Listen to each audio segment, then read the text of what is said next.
Well, welcome everyone back to Founders Week YQG. Thank you all for joining us on day 5. Just wanted to get everything started and quickly mention our sponsors. The St. Clair College Alumni Association, the Job Shop Workforce WindsorEssex, Baker Tilly, Alpha Core, Venturit, EPICentre, Small Business Center, and St. Clair Genesis Center and WEtech Alliance. Thank you for putting founders first. Well, today's session will be hosted by our Incubator Lab. Incubator Hybrid Laboratory is at the intersection of art, science, and ecology, and is a physical and theoretical hub. A new art science laboratory at the University of Windsor. It was founded in 2009, and it functions both as an apparatus in which environmental conditions can be controlled towards the assisted growth of life, but also as a site that supports the development of new ideas and artistic practices. And today we have joining us, we have Nate Talbot from the Art Incubator Lab, who will be hosting a machine learning meets Bioart session. Nate is a second-year MFA student at University of Windsor, specializing in 3D rendering, 3D scanning, VR model design, machine learning, and holography. With a background in philosophy focusing on aesthetics and post-structuralism, Nate seeks to examine the confluence between technologically produced simulations and real biological structures. Through the use of new technologies, he seeks to deconstruct the artist's role as a medium between nature and the simulacrum, which I believe Nate will explain to us what that means. Over to you. What a mouthful. Sorry for all that. I mean, I was just, that's coming from my background of philosophy, all the wordiness, but I'm really glad to be here. Thanks for hosting me. And all that's a really complicated way to say that I'm super interested in the way that technology interacts with art and living things, you know. I specialize primarily in 3D scanning and 3D printing and VR design and stuff like that. So I'm really excited to be here. And I'm going to get started. And I'm going to tell you a little bit about Incubator Art Lab and also my own practice. I'm also an NFT artist, and I make a lot of 3D renders. So happy to be here, and I'll start my presentation, tell you a little bit about Incubator Art Lab. Okay, let me know if we can see this.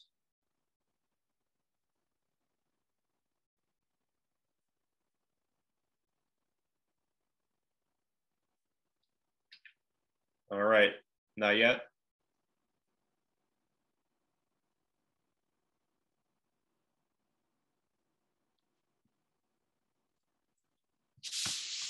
Let's see what's going on here.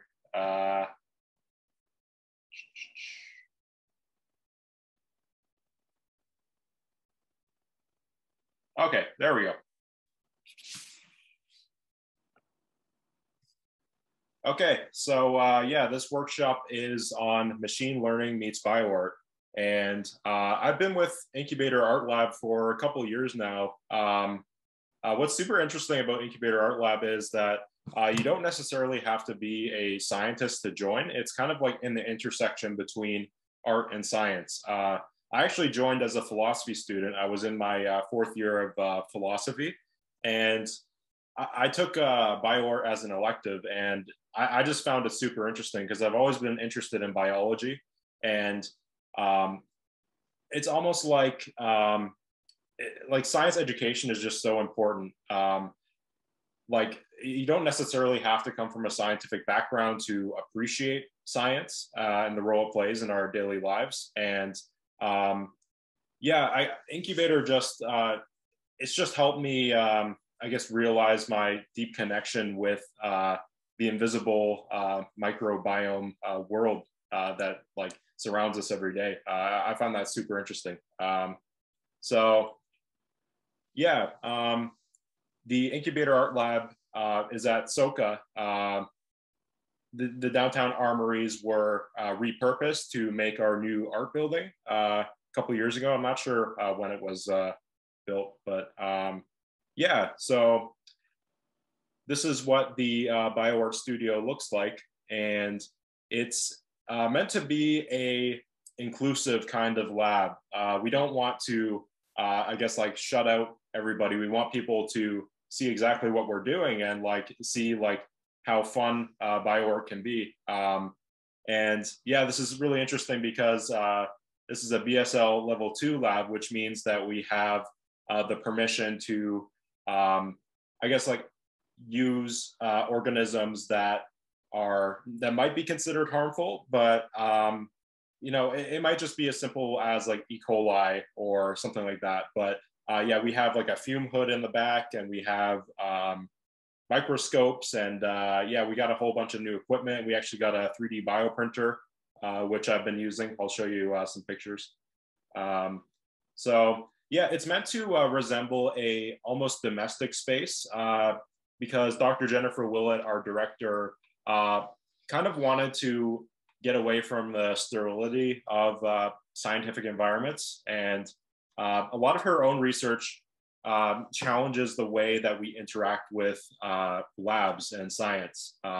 You know, like she sees it as almost a performance, and yeah, it's really interesting. I just love the way she approaches science and art.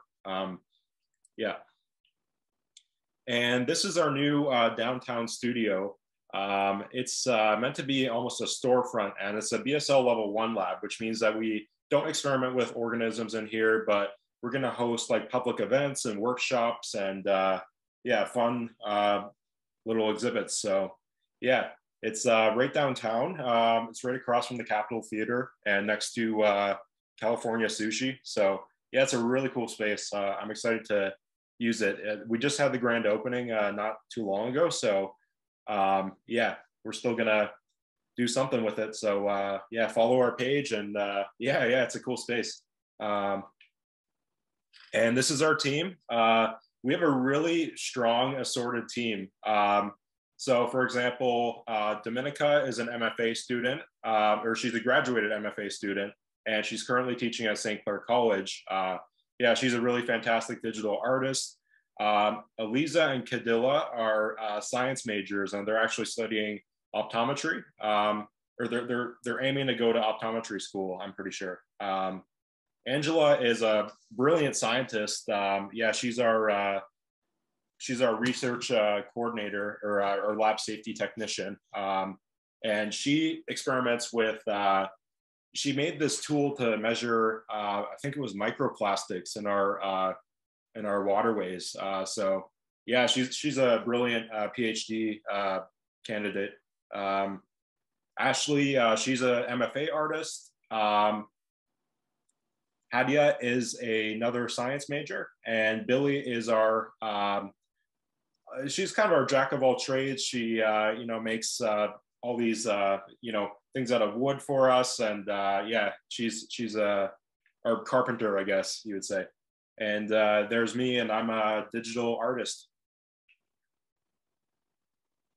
And here's just some pictures of some alumni, and Dr. Jennifer Willett on the left.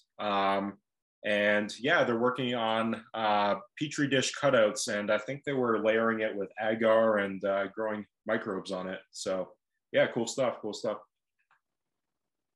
And this is our new 3D bioprinter. It prints living cells, or you can print living cells in media, or you could use their agar, and you can print in agar, which is pretty cool. It works like a 3D printer, but it's, yeah, it prints this kind of like jelly-like substance. So, and Jennifer tasked me with the, we're gonna make a series of texts.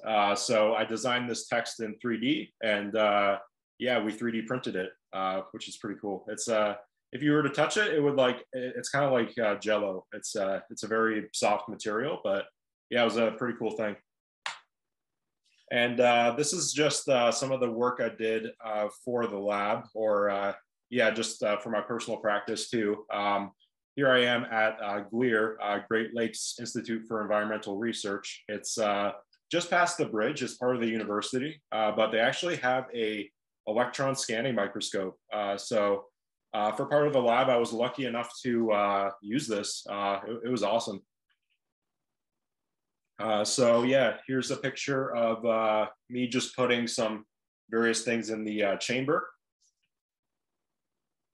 And then, oh yeah, and it shoots it with this like high-powered beam of tungsten ions or something like that. So yeah, it was a super cool device.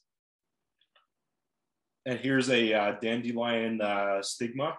And all those little spheres are actually pollen, which is pretty cool. So yeah, like this is just an example of like what bioart can be. It could just be like as simple as taking microscopic photography. I've done a lot of that, and yeah. And this is some closer up pictures of pollen and flower cells, I think. And this is tin nanospheres, so it uses the calibration for the electron scanning microscope. But I thought it was really really cool. Looked like a biology textbook cover, you know. And what I realized when I was doing this was, I don't know, it was a very spiritual experience, because I realized that there's like a whole universe, you know, like within just like a blade of grass, you know. It's just, it's unimaginable, like how deep you could zoom in, and like how teeming with life this microscopic world is. And it really like inspired me to get more involved with bioart. So, and yeah, bioart influences my own personal practice. Yeah, like I said, I'm a year 2 MFA student, and I'm also an NFT artist on Super Rare. So yeah, this work on the left is it's inspired by biological organisms. Like I used 3D scans of coral, fruit, and plants. Yeah, and this is a self-portrait of me. And yeah, I wanted to almost capture the way that we're almost entangled with our microbiome. Yeah. So I see myself as a medium between the immaterial digital world and the spirit world. I aim to deconstruct the tension between the virtual and material planes, between my mixed Ojibwe and settler ancestries, and between technology and spirituality. So I do a lot of my work with virtual reality. And the reason is because I see it as almost a meditative process. Like I'll just give you an example of like what it looks like when I have my VR headset on. I don't know if you could see my camera, but yeah, this is kind of what I look like, you know. I don't know. My girlfriend always laughs at me because I'm almost like looking into like empty space, and you know, it looks like I'm almost dancing or doing an interpretive dance while I'm sculpting. But I see it as a really like meditative and introspective process. And in VR, I actually use 3D scans of objects from my environment. Like I 3D scanned, for this middle one here, I 3D scanned cactuses and dark kale, and yeah, a bunch of other things. I'll show you a little bit more of my personal art, but yeah, so my workflow involves Oculus Medium, which is a VR sculpting program. And then I use 3D scans of that while I'm in VR, and I almost paint with 3D scans. So one brush stroke might equal 1,000 or more cacti or mushrooms or plants. Yeah. And then I bring that into Cinema 4D and Houdini. Cinema 4D is a motion graphics program, and yeah, it just allows me to add textures and lights. Yeah, and Houdini is it's almost like a VFX program. Like people use it in the movie industry to make like explosions and smoke and stuff. So I make a lot of my smoke simulations in that program. So yeah, I also work with holography, which I'll show you a prototype in a second. So this project is called Oversoul, and I used it's called a looking glass holographic display. And what it is a small display, which is a screen, but it's also a lenticular, has a lenticular lens on it. So I don't know if you've ever seen those lenticular prints where there's sometimes at the dollar store or something where you walk around and the image changes. It's like that, but a lot more high tech. It's almost like 40 different images all converging together into one like 3D object, which is pretty cool. So for this project, I don't know if you can hear it or if the music's too loud. I'll turn it down if it is. But yeah, so this is what the screen looks like. And it's a 3D scan of myself. And I scanned cauliflower and kale and yeah, just a bunch of 3D scans. And I rendered it all. And when it's all rendered and put into this screen, it looks like 3D. So yeah, my plan is to have about 8 or 9 of these at my MFA thesis show in April. So yeah, if you're in town, you're welcome to visit the downtown gallery and see my work. It's really different in person. It's hard to capture through video, but yeah. So this is called Oversoul. And this work is called Rapture. It's another 3D scan of myself. And yeah, I use 3D scans of flowers I found in my grandma's garden. I asked her permission first, obviously. Yeah, and it's just a bunch of cactuses and flowers and actually hands praying. So yeah, this is a reflection on I guess the links between technology and spirituality, and how technology doesn't have to be something that I guess brings us away from our inner self and our inner spirituality and inner peace. It can actually help bring us closer towards that. So yeah, that's called Rapture. And yeah, this one is called Distancing. It's a 3D scan of myself with a mask on, and it's about my reflections about the pandemic. It was made during the pandemic, and yeah, it's just about how isolating yourself doesn't always have to be a really lonely activity. It could be something that brings you inner peace, you know, and inner transformation.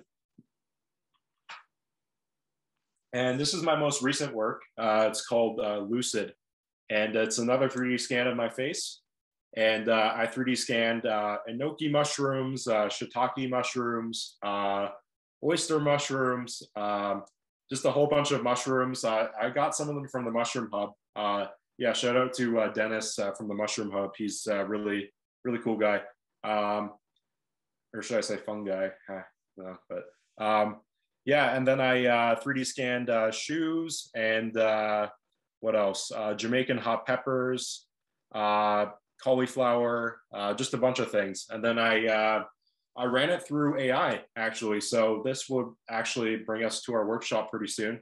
But I ran this through Google Deep Dream. So it almost hallucinated over this render.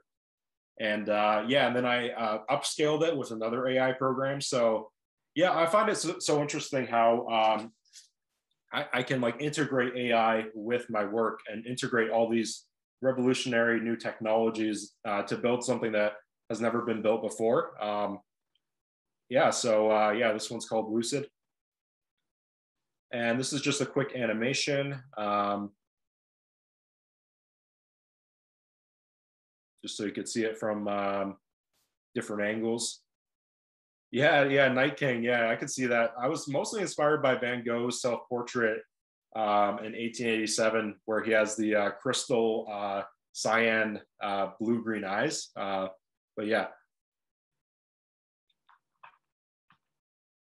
And this one's called Head in the Clouds. I'm just going to go faster because yeah, I'll get to the fun AI stuff soon. But this one is called Flow State. And yeah, so right now we're going to get started on interactive workshop if you'd like to participate. But before that, just let me know if you have any questions. Yeah, I could answer any questions about Incubator Art Lab or my own practices or anything like that. And you can pop it in the chat if you don't feel comfortable speaking, it's fine.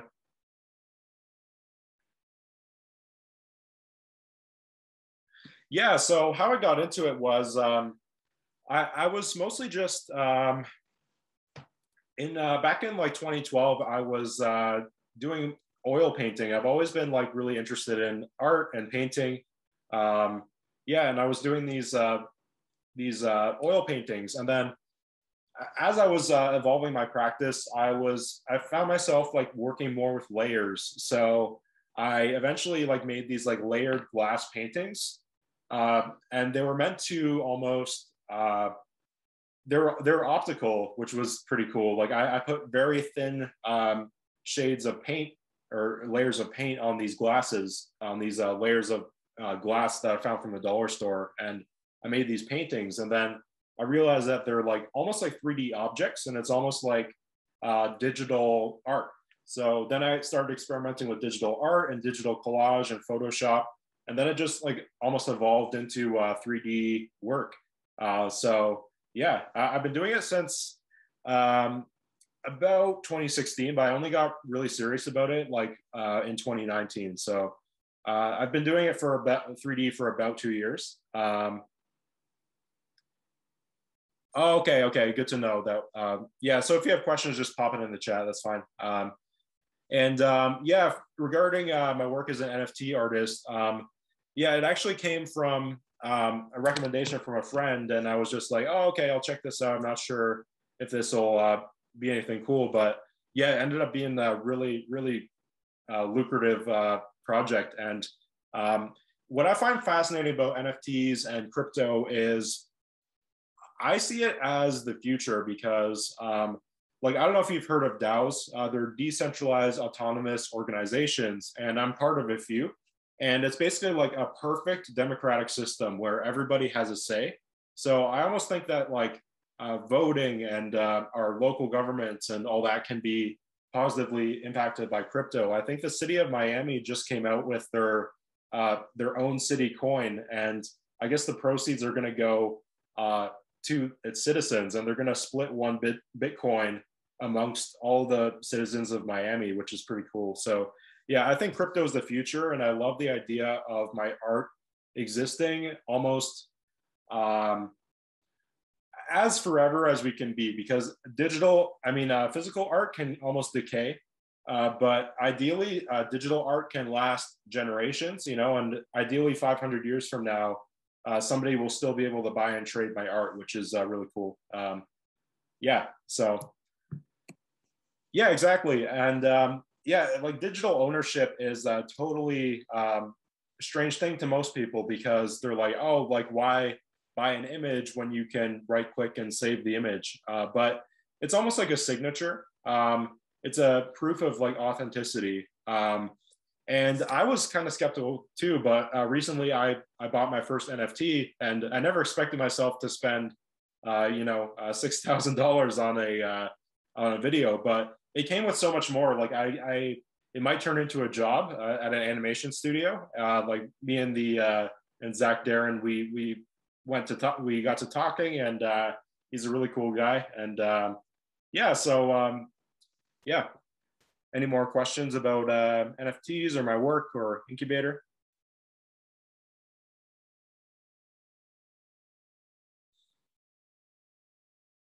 All right, looks like there's no more questions. I could always answer questions after, but yeah, let's get started with RunwayML. So to access RunwayML, we're gonna want to, you could Google search RunwayML, or just put app.runwayml.com in your browser.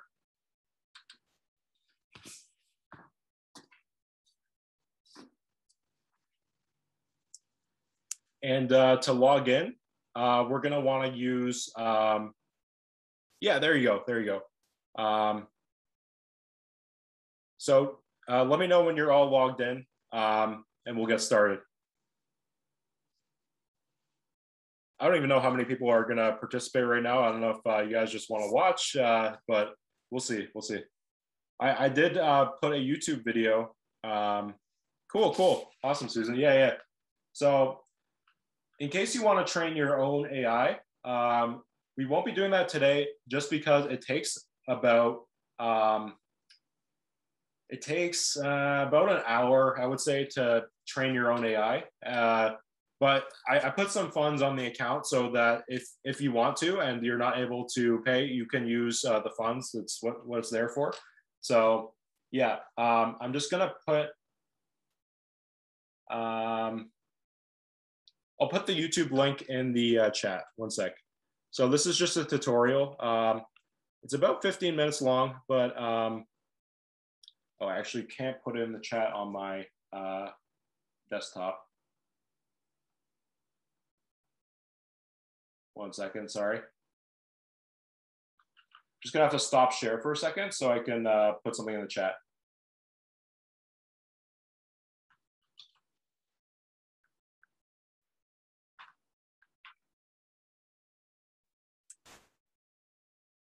Okay, so that's just the YouTube tutorial on how to train your own AI from scratch. So what that involves in a nutshell is just gathering a whole bunch of images. They have to be kind of similar images. For example, if you wanted to generate a AI generated flower, for example, you want to collect around 200 to 500 images of flowers that you like. This could be through Google Images, or it could be through Flickr or Unsplash. Unsplash is a really good website for royalty-free stock photos. And then put that all in a folder. And then you're going to want to upload it to RunwayML. Okay. Oh yeah. Sorry. Yeah, it was under all panelists. Yeah. I'll resubmit that. There we go. Cool. Yeah, so I'm just going to show you how to navigate RunwayML, and at the end of it, you'll be able to have your own AI generated thing. And what's cool is we could all have something different, which is cool. And if you want to, you could email me the photo and I could run it through AI upscaling program. So you could have it as a wallpaper or whatever you want. So yeah. All right, so yeah, this is the interface for RunwayML. And it's a really awesome program. So just to give you an example of the things you can do, you could add stylization to any photo or video. So here's a AI trained on Monet. So they uploaded a bunch of Monet paintings, and you can actually like upload your photo, and it stylizes it so it looks like a Monet painting. Here's Picasso. Here's Van Gogh. Yeah, there's a bunch of cool things. There's also Deep Dream, which we'll be using a little bit later. I'll show you how to use Deep Dream. So this is a bit of an experiment. I've tried this with 2 people in the account at the same time, but we'll see like if it works with this many people. It might be kind of slow. So I do have a backup plan, but yeah. So you're going to want to go to workspaces. So click workspaces on the left. So I'll do that again. So it's ML Lab, and then yeah, there's SQL, which is a video editing program. We don't need that. So go to ML Lab and then go to workspaces. And then what you're going to want to do is just click Run Model. And this will take like about 3 to 4 minutes. It might take a little bit longer for you because we might be using up the server, and I don't know, the server can be kind of slow at times too. So yeah, in the meantime, while this is loading though, I'll show you this really weird, unsettling site. It's called "This Person Does Not Exist," and it's using the same AI as what we're using today, and it generates human faces, which is really weird. It's super unsettling that like this person does not exist. Yeah, honestly, like AI is super unsettling in its own way, and yeah, it's super creepy. But you can just keep reloading the page, and it'll give you another person that does not exist. It's just a made-up face from AI, but it looks so realistic, which is super strange. But yeah, really weird. Okay, so here we are with our model, and so it doesn't look like much right now. It's a bunch of green, but that's okay. You can navigate it using arrow keys, and the further away from the origin point that you get, the more different the image will be. So I just like to hold left and then hold down. And if it's still green, that's okay. We can actually change the settings a little bit.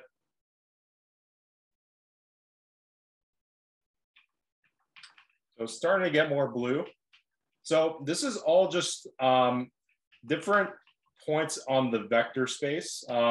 Look, I'm not an AI scientist. Like, I just like to use AI in my art. So I'm not sure what all this means. But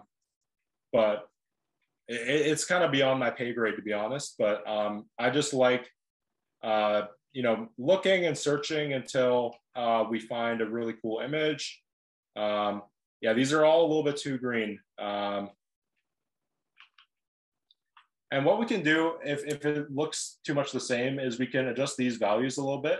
So on the right here, I could turn up the sampling distance and turn up the truncation, and that should change it.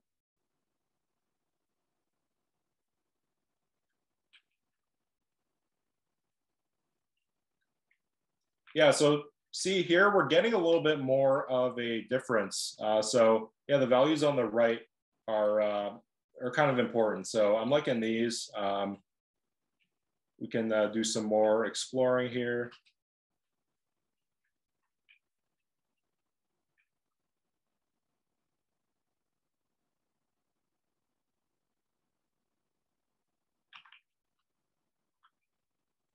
And what you can do too to get a really different result is you can go to the export tab,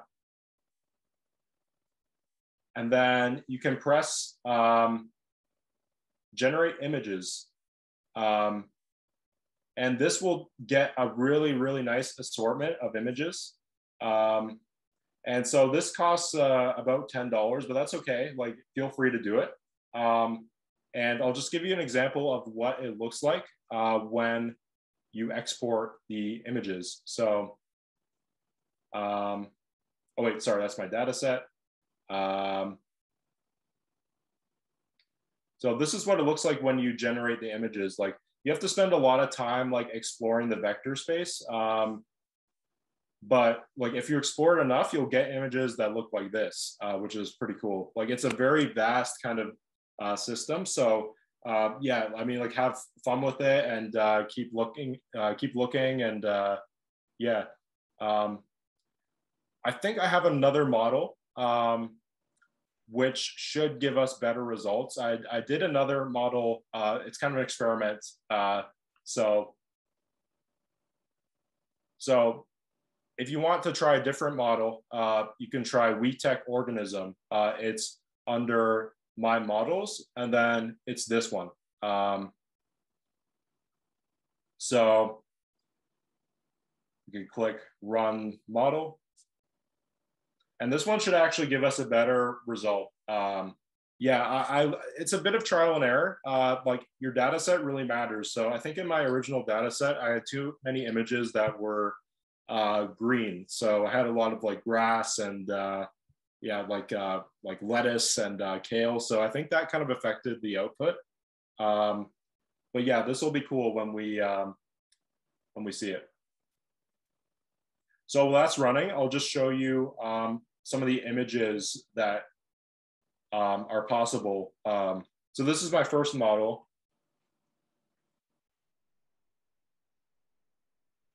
So these are some of the images that it came out with. Some of them are okay, some of them are not as good. For example, like that one's pretty cool.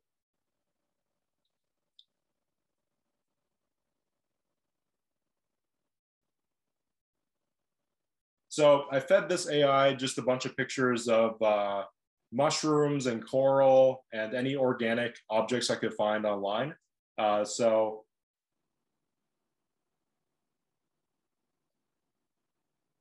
yeah, and we'll explore this workspace when we can. Might be a little bit slow.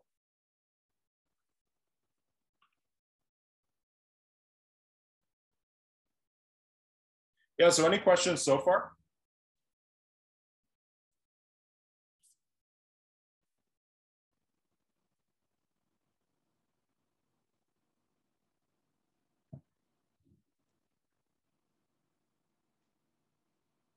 What's pretty cool is, yeah, all this is browser based. So it's, yeah, WEtech field trip to the lab. Yeah, that'd be cool. That'd be cool. Yeah, I think we're doing some more in-person visits. Yeah, I think the university is relaxing a little bit on their policies. I think you still have to fill out some forms to visit the lab, but just email either me or Dr. Jennifer Willett, and I'm sure we'd be able to give you a tour of the lab or anything like that. That'd be cool. Yeah, so while we're waiting for this, I want to show you another AI program, which is really cool. I just discovered it a couple days ago, and it uses this new AI. It's called Night Cafe Studio. And so what it is a text-to-image AI. So you could put in like any type of phrase, you know, for example, like fantasy landscape concept art ice or something, and it'll come out with like this really beautiful image. So yeah, I just put another, the username and password are the same, but if you want to try that in the meantime, while you're waiting for your thing to load, feel free. I'll show you it after, but yeah, it's still loading. So we'll go to that website. So yeah, so I'll teach you how to use this website. So once you're logged in, so just put start creating, and then you can select text to image. And so what you can do is just be, yeah, I'll just put exactly what I just said. So fantasy landscape, realistic ice or something. I don't know. So yeah, I'm just gonna add those modifiers and then just press create.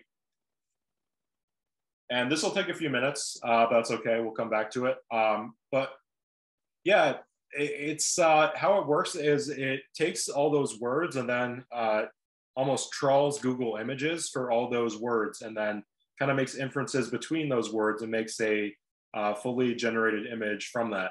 And you could actually do this for free using Google Colab. But it takes a little bit more tech, you know, it takes a little bit of coding, really easy coding, but yeah, you could use it on Google Colab. I'm just trying to get like user-friendly AI programs that use the same coding under the hood. It's just, yeah, these are a little bit more easier to use. So yeah. So yeah, this will take a while. That's fine. We can explore this. Okay, so yeah, this is a really good data set. So yeah, I'm glad I trained this one. So all these look really different. Yeah, they look kind of like mushrooms or weird microorganisms, and yeah, all of them are completely unique. And so we'll just keep exploring until we find a really cool one that we like.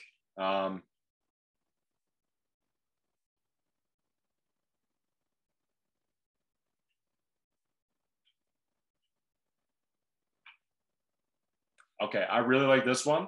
So how to save it is you could just right click and then save image. And here we are, and we have our image. And we can end it at that, which is fine. It's pretty cool, but we can also do other things with RunwayML. So I'm just gonna go back to models, and then I'm gonna see which things I could do. So I'm gonna do Deep Dream. So go to experimental, and then where is Deep Dream? Okay, here's Deep Dream. So we're gonna wanna click this, and it automatically adds it to our workspace. So under input source, what you wanna do is click File, and then you could just drag your image right to RunwayML, and it uploads it. And we can play around with all these settings, but I'm just gonna do kind of a random type of thing. Just gonna see what it does. Then click Run Model, as always. Yeah, ArtBreeder is really good too. I like ArtBreeder, but I find that uploading your images is kind of slow. Like sometimes you need to upload your images, and sometimes it takes like 1-2 hours before you could even like use them. So yeah, I mean, I know a lot of cool artists who use ArtBreeder. Yeah, one of my friends in the NFT space is named Clara Silver, and she makes really cool AI generated art using ArtBreeder. So yeah, it's a really good site too. So let's see if our creation is done. Wow, so there we go. Yeah, so this is an image based on fantasy landscape realistic ice. So it almost looks like a city of ice and some trees and some glaciers floating in the sky. It's pretty cool. So I'm gonna save this. And I'm actually gonna bring it to another program. Unfortunately, I can't share this program because it's paid. Like you have to, it's like a one-time paid thing, and I use it for my art. But if you guys want to email me your final creations, you can email me at, 1 second, I'm just gonna put my email here. If you want to email me your final artworks, you can actually, I can run them through this AI for you. So I'm going to show you. So it's called Gigapixel AI by Topaz Labs.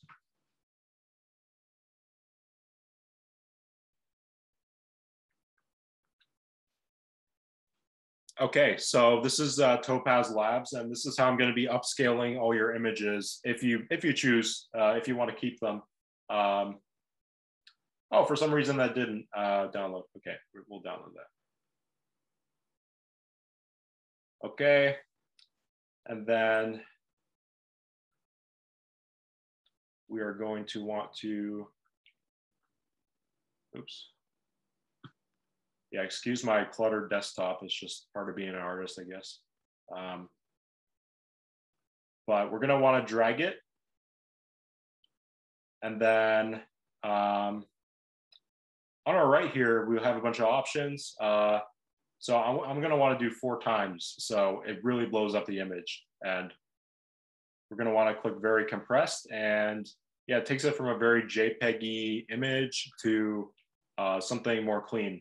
So I'm gonna click art and CG and see if that ups the detail. All these are a little bit different. So that looks pretty cool. So yeah, and then once you're done, you could just save the image. So I believe, I'm not sure what the dimensions are for this image, but oh yeah, 1600 by 1600. So yeah, it was a very small image to start with, but yeah. So that's Gigapixel AI. It's a really, really fantastic program. So yeah. Okay, and our Deep Dream is ready here. So yeah, we ran it through Deep Dream, and yeah, this looks really cool. So I'm actually going to save this image and do the exact same thing, and run it through Gigapixel AI. And it basically trains the image on a bunch of like super HD photographs, which is kind of cool. Yeah, so we could really see a quality difference here. It almost smooths a lot of it, but yeah, let's see what it does with lines, because every setting on this app does something different.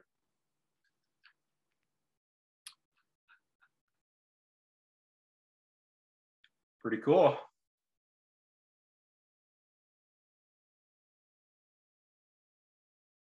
Yeah, so I'm liking that. So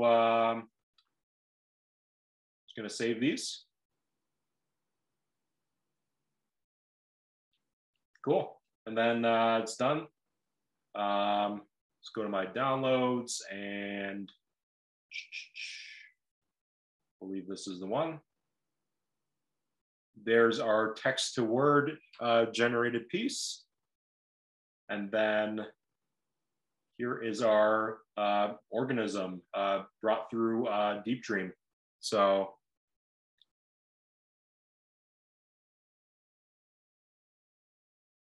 yeah, this is RunwayML. I'm sure I like kind of blasted through all this, but yeah, you could just have fun with these programs. And I put a lot of, well, not a lot, but I put about $50 on both accounts. So yeah, I mean, feel free to experiment and send me whatever you have, and I'll upscale it for you. You can keep it as a desktop background or whatever you want. But yeah, feel free to keep exploring these models. Like, yeah, I think this second one, WEtech Organism, turned out really well. Yeah, it's a little bit more organic than the other one. The other one was a bit too green for my liking. So yeah, and feel free to export the images and generate the images. Just know it might cost a little bit more. So yeah, something to keep in mind.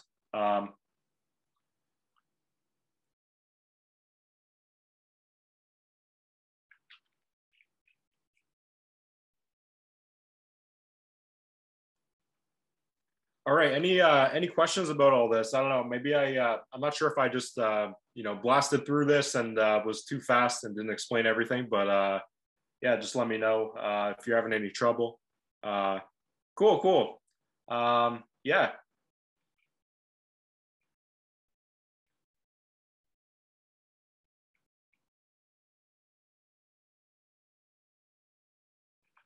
Yeah, thanks so much for attending.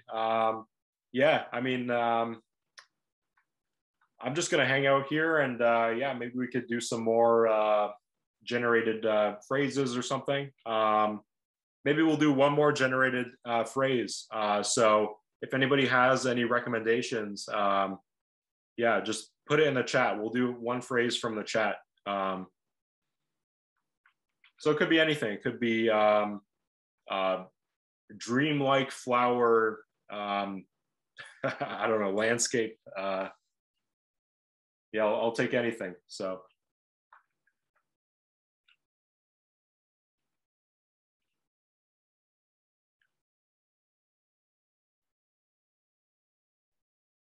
yeah, no problem. Founder first. Okay, cool. Yeah, we'll try that. I don't know. Because I think it'll work. I think it might just not sure what it'll even do though, but we'll create something. So founders first,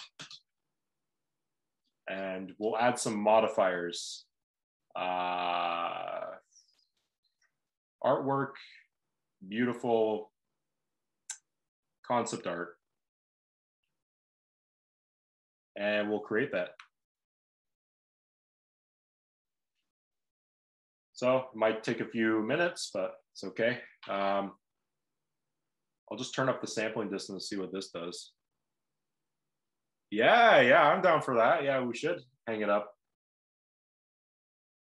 I hope it's good though. We'll see.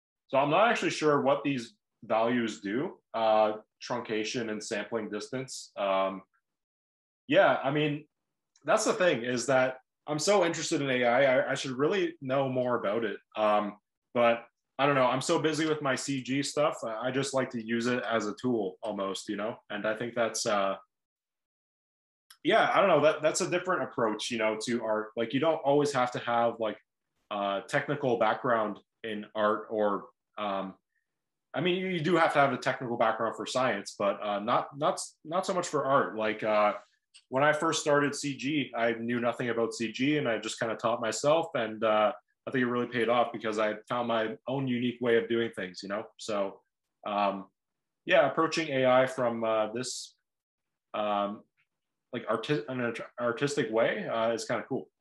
Yeah. Yeah, so these values turned out very mushroomy, very strange.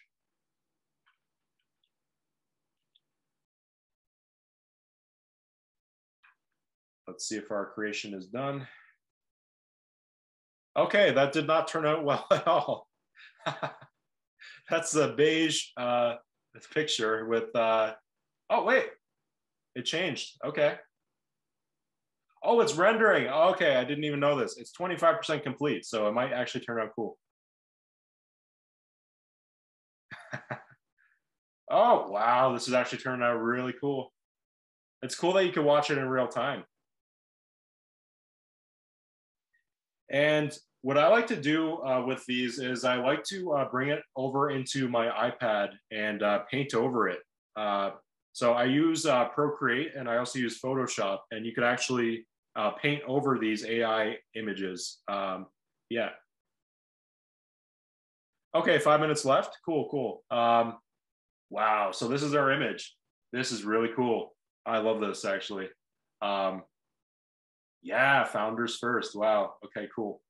So I'm gonna name this Founders First. Oh wait, I gotta download it. Forgot. Yeah, so I'm gonna upscale this. Yeah, for sure. I'm gonna upscale it and then I'll send it to you guys. Or I could do it right now.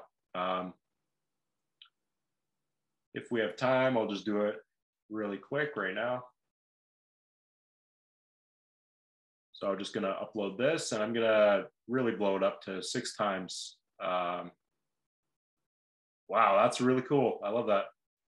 So I'm gonna see which filter looks the best. Art and CG, it might look cool. Let's try standard.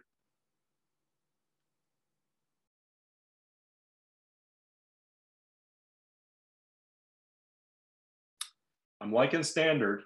What do you guys think? Looks pretty cool. It does look like Dune. I watched Dune recently. That was a fantastic movie. Really recommend it. Yeah, so I'm gonna save this image and then yeah, this is our Founders First.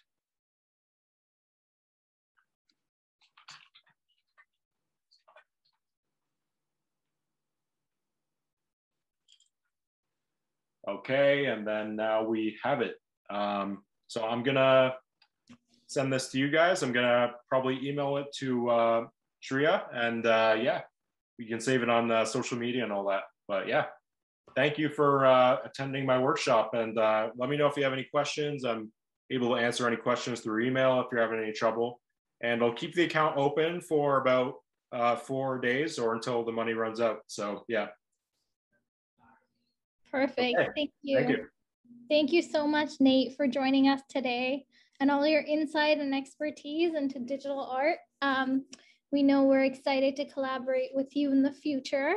For sure. And I'd just like to quickly mention that while this event is virtual, we would like to respectfully acknowledge that the land on which we gather today is the traditional territory of the Three Fires Confederacy of First Nations, comprised of the Ojibwe, the Odawa, and the Potawatomi peoples. We are grateful to work, learn, and live in this area. And then finally, if you have not already taken this 4,000 times this week, here is our quick survey for our participants to let us know how we did today. You will be entered in for a session giveaway to win a $50 Windsor gift card. So the more sessions you fill, the more chances you have of winning.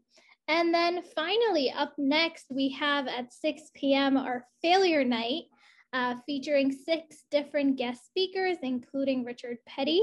We will be coming to you through Zoom live from the River Bookshop. So we hope to see you all there at 6 p.m. And then tomorrow at 3 p.m., the EPICentre is hosting the RBC Business Model Canvas Competition Final Pitch Finale. So please make sure you tune in tomorrow as well. And just on a final note, tomorrow is the last day to redeem any perks that we're offering this week. So please make sure you check out the Fun and Freebies tab before the time runs out. Thank you all for joining us today.